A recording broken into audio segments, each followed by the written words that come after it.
Hey everyone, and welcome to my channel. Today I'll be reading Akatsuki Suitor by HTTP Taki on Tumblr. So let's get into it. Katsuki is already considered a part of the family, having known him since you were kids.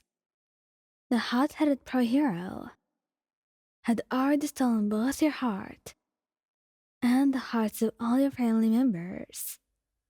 When it announced that you were probably dating, your mother had turned to look at you both, hands intertwined, and standing closer than normal, and just laughed.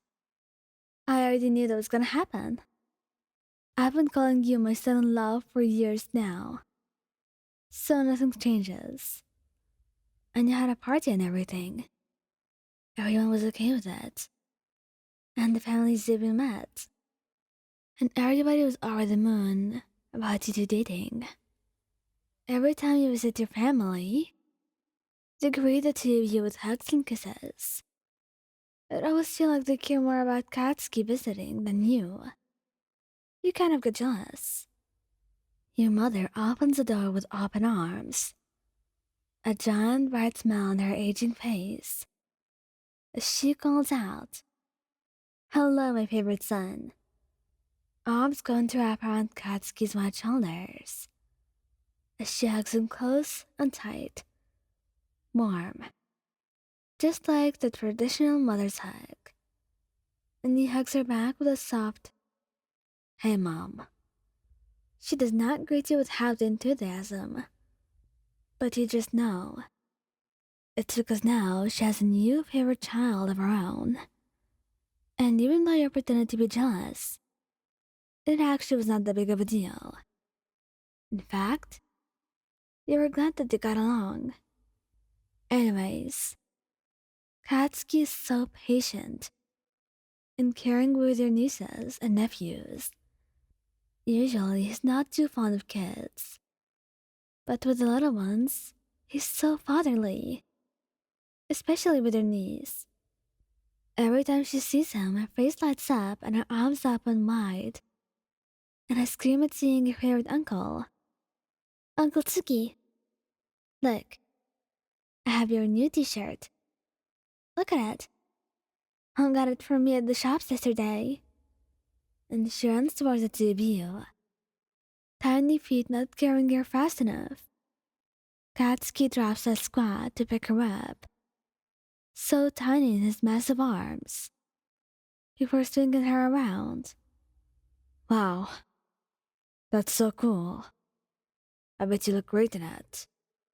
He squeezed her in a big hug, then pulls away to look at the oversized shirt. "Thank you for being my number one fan." The two of them are literally inseparable. She follows Katsuki everywhere, and he doesn't mind. He lets her tug at his hair as he carries her on his shoulders, indulges her as she asks to be flown around, because he's the only one who has enough strength and stamina to keep up with other 3-year-olds' energy, even letting her eat off his plate at dinner, and making it look like as he was blissfully unaware to the little mouse stealing his broccoli, because that was the only way that she would eat her veggies. Your heart explodes when you catch them napping on the floor after Christmas lunch, toys turning around them, and Frozen 2 playing softly in the background. She's curled up on his chest. His own hand plays gently on her back to keep her from falling off. You tiptoe over to them, hoping to not pick them up before you got a few photos. How could you resist seeing your big, scary pro hero boyfriend cuddling with her niece, as if she was his own daughter? Squatted down by Katsuki's head, he brushed soft fingers along his forehead. His eyes fluttered open, smiling when he sees you gazing levelly down at him. "Hey, Power Bear. It's almost time for cake," he whispered, eyes looking to her niece. in case she woke up at the word cake. How long have I been asleep for? He asks.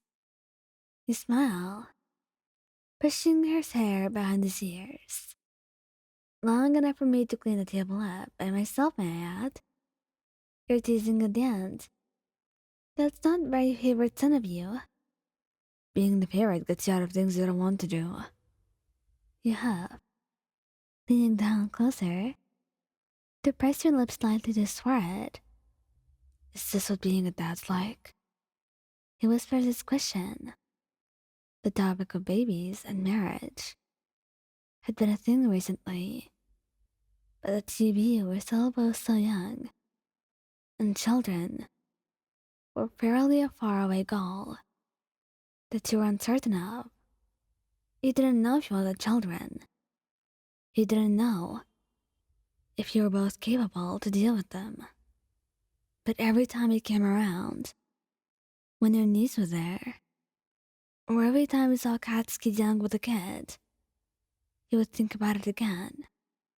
Think about how lovely of a family you would be, and how perfect he would be as a father. I think so. He whispered back against his skin. But you won't be the favorite Uncle Suki. You'll be angry, protective Dad Suki. Katsuki smiles, tipping his head back in search of a kiss. You kiss him lightly, afraid to scar your poor niece if she wakes up and sees you lip-locked. He kisses back, lips parting slightly to deepen the kiss. Your cheeks heat, stomach filling with butterflies, as you feel his teeth nip along your lap.